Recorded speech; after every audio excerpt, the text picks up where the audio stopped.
opportunities to build it back and build it back so much better. I've said from the beginning that when the American people given half a chance, they have never, ever, ever, ever, ever let their country down. And that's not hyperbole. You know, some thought in my party, our party, my party, and some thought in the country, and some thought in the press, when I said I was running for 3 reasons. I said I was running to restore the soul of America. By that I mean just common decency, honor, your word, doing what you say you're going to do, treating people with respect. My dad used to have an expression. He said, everyone, every single person, regardless of their background, is entitled to be treated with dignity.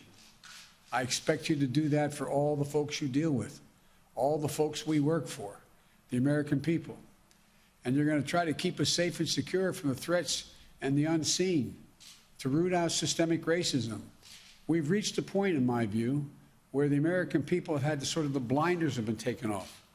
They've been taken off and realized, they didn't realize before, just how much systemic racism still exists, because they didn't live in circumstances where they were with large minority populations, whatever the background was.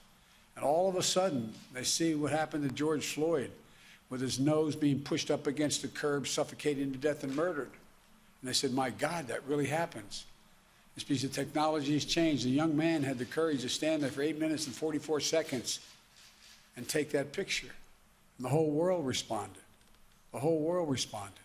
We have a chance. We have a chance to change things. For the reason I got involved in politics when I was a kid at 26 years old, running for local office to try to change redlining. I really mean it. So you shouldn't be doing this unless you feel it. I always say a simple proposition. I trust people more who the idea and the concern starts in their gut, goes to their heart, and is able to articulate it by a good brain, rather than the person who thinks of it intellectually but never feels it. The people you can count on are the ones that starts from the gut, works their way to the heart, and have the intellectual capacity to do what needs to be done. And so, folks, we have a lot going on. We have a lot of opportunities. We can meet this existential threat of climate change. I really believe it. Again, the world has figured out, the United States has figured out, whoa, it makes a gigantic difference. Makes a gigantic difference, these unseen threats, air you can't breathe, living on fence-line communities and the like. So much more we can do. We have such an awful lot to do, but I know you. I know your heart, your dedication, your commitment to this nation. And I know you can do it, and we're going to do it by leading with one core American value: humility and trust, collegiality, diversity, competency, and family. And I want to thank your families for the sacrifices. But I'm not joking when I say this. If you're ever working with me and I hear you treat another colleague with disrespect, talk down to someone, I promise you I will fire you on the spot. On the spot. No ifs, ands, or buts.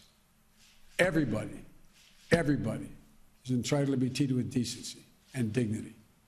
That's been missing in a big way the last 4 years. Kathy's gone through all your backgrounds, talked to me about you. I'm confident you have the capacity to do it. We're going to be judged. We're going to be judged whether or not we restored the integrity and the competency of this government. I need your help badly. Last thing I'll say, I'm going to make mistakes. I'm going to make mistakes. When I make them, I'll acknowledge them, and I'll tell you. And I'll need your help to help me correct them. We're not going to walk away. We're going to take responsibility. That's what we do. That's what you do. That's what so many of you have done throughout your career, and I expect you to do it again. So I'm happy we're starting, happy to join all of you. There's almost 1,000 of you on this call, and your families. So thank you very much. That in this nation, everyone, and I mean everyone, is given an opportunity. And those, that's who we are as a country. And that's who we've always been thought to be. I was asked a long time ago when I was with Xi Jinping, and I was on the Tibetan plateau with him. And he asked me in a private dinner, he and I, and we each had an interpreter. He said, can you define America for me?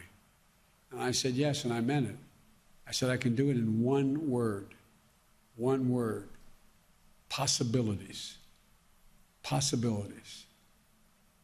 We believe anything's possible if we set our mind to it. Unlike any other country in the world. Possibilities. You're my possibilities. You're the way we're going to get this done. I'm honored to now administer the oath of office to each of you. And if you will, raise your right hand and repeat after me. I state your name. Do solemnly swear that I will support and defend the Constitution of the United States against all enemies, foreign and domestic, that I will bear true faith and allegiance to the same, that I take this obligation freely without any mental reservation or purpose of evasion, and that I will well and faithfully discharge the duties of the office on which I am about to enter. So help me God. Thank you. Welcome. As my mom would say, God love you all. We got a lot of work to do. A lot of work to do. Thank you for being willing to join. Bye-bye.